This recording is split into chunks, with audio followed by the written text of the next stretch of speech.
Hello, hello, how are you? Yippee! It's card time, isn't it? Tarot time. And a full moon day, isn't it? Happy full moon. Leo peoples, Leo ascendants, Leo moons. I've got a Leo ascendant or rising sign. That means it impacts me. So if you're very Leo, if you know you're very Leo, it's even bigger. And a Leo full moon's kind of big anyway. But this is not an astrology video. Follow Neptune's Magic on Facebook. My mum, she'll tell you all about it.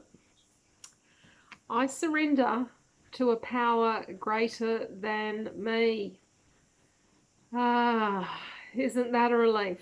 It's not all about you. It's not all up to you. I surrender to a power greater than me. And that brings some relief. There's a nice reminder. All right, let's get centered to choose a card. Breathing in, coming away from the busy mind.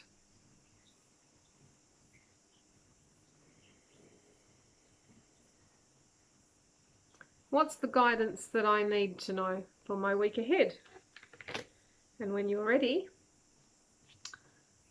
we have cards. This is the Robin Wood deck that I used to use if you've been watching for a while.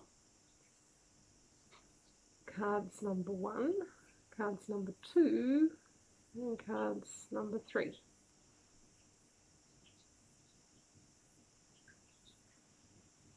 Cool. Card number 1 is a life lesson, major arcana, the Empress. So this is what you're in. You might be in this now, or you're about to come into this energy. So the Empress is about mothering. So mothering others, mothering yourself, and your own relationship with your mother. It can be about all of those things, or one or two of those things. So this is an energy that calls us to be in our body. It's a very earthy energy, connected to the earth, the animals, the plants. The Empress is all about abundance. She's not addictive though, so she loves food and sex and all the good stuff in life, money, but she's not overly attached to that. It's a very grounded, sensual experience with the Empress. So you might be being guided to reconnect with your body. But it could be some of your mother issues coming to the surface as well. So when we go quite deep with this energy, we look at who we are in relationship to our mother. What did we bring through? What's serving us? But more importantly, what's not serving us? What do we need to let go of? So it might be calling you to look at those issues as well.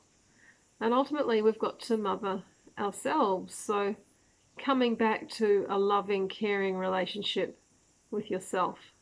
It's very feminine energy. And these are Rebecca Campbell's cards. I have a box here. I haven't shown you this before, the box, have I? That's nice, isn't it?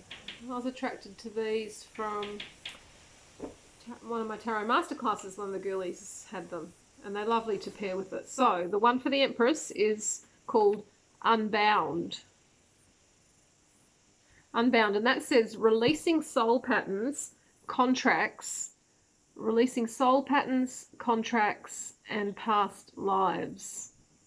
So that means if you relate to this needing to look a little bit deeper about what's going on with you and your mother at the moment, or has gone down, that might be coming up for you, this is a time of releasing. So some deeper work required. You might want to do some journaling or talking to a wise friend about that. Cool, hey? Interesting. Card number 2 is one of the most dramatic images in tarot. Some people say the most dramatic. Symbolism, hey? It's strong in tarot. So all of that blood is life force. That's a lot of energy that you've been losing. Or as a warning for you, because this is the day-to-day level to do with swords, which is the mental plane and communication within relationships. So where are you losing energy? who's taking all of your energy. So what is good about this? What is, they're all good. It's all good. 1 and 0 is a number 1 numerology. It's a new cycle. And as you can see, the sun's coming up in the background. So final ending of a difficult situation can be what this card means.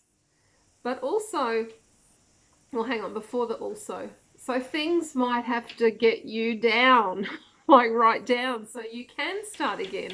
So you can redirect in how you communicate and how these relationships are. So I think it's a breakthrough card, and chaos in life, it comes and goes, doesn't it? It's never all gone, because there are lessons. So I'm wondering who is attacking you, possibly. What, or are you attacking yourself? What kind of victim vibe are you getting into? But it's all got too much at this point. It's enough. And you're down, which is like yippee, because you can only get up from here. So have you been giving away too much power or energy to other people and their opinions of you? Has that been bothering you? And here you are, enough of that. So boundaries come into play with this as well. And I think boundaries start to get strong when you're ready to stand up again into this new sunlight, this number 1, this new beginning. So what comes up for you when I talk about that? Healing, healing. And the card with this says, trust the niggle. What is the niggling feeling trying to tell you? I haven't seen this card before. What is the niggling feeling trying to tell you? Go with those instincts. There we go. Last card, card number 3, is the energetic Knight of Wands. So Wands is that suit that's all about our passion and drive and our movement, our spirit even. It's the fire element. So the knights in tarot are, well, just think of knights usually. They're off on a quest usually, aren't they? Or off to war, off on a mission. So there's a bit of excitement here, isn't there? So a lot of activity. There can be a lot of doing when this card's around. I'm feeling that when you've got your initial ideas for what you're wanting to do with work or projects or your creativity, because this fire suit is about that as well, that you're ready to take off with it. You're ready to get going. You're excited and nobody's going to stand in your way. You're ready to go for it. You've got some support. Your horse is helping carry you there. You've also got a bit of armor on, so you're well protected. You're probably not so fussed about what people think at this point. You're just going for it anyway. I guess with the knight, you might be a little bit, maybe you could be rash, maybe, if you're going to look at anything shadowy about this. Maybe you can be a little bit opinionated. But maybe that's necessary for where you've got to get to go. So be chill about it and enjoy the excitement of going after what you want. Maybe you should hop on that horse and see what that feels like and see what guidance you get. So this card is called Rama. I should read about what she's about, shouldn't I? Maybe I'll do that now. Where are you being called to journey to? That's cool, isn't it, when I'm talking about journeys? Where are you being called to journey to? So this might be on a spiritual level, and the wands can be about the spirit as well. Let's have a look in the little book. Imrama. Let's see.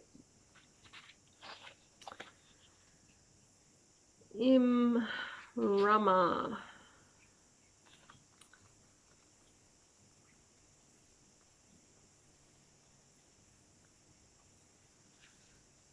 The Celtic word Rama means a journey of the soul. So there you go. This is getting quite spiritual. A voyage on which we don't know where we're going, but our soul knows the way. If you've pulled this card, you're either being called on a soul level or are already on one. When we journey to places that our soul remembers, a shift takes place both within us and to the planet as well. So I want to add here that when you're going forward on your journey on a practical realm, well, on an earthy realm, when you're actually getting on with your projects and your work and where you want to be heading, it's a spiritual call. So I think these are quite a beautiful combo because it's happening on the spirit and it's happening on this earthy plane as well. So there you go. That's your pair. And that is your tarot for this week. Well, look, let me throw this up again because it's bouncing out at me. I surrender to a power greater than me. Yes, I do. Yes, you do. See you later.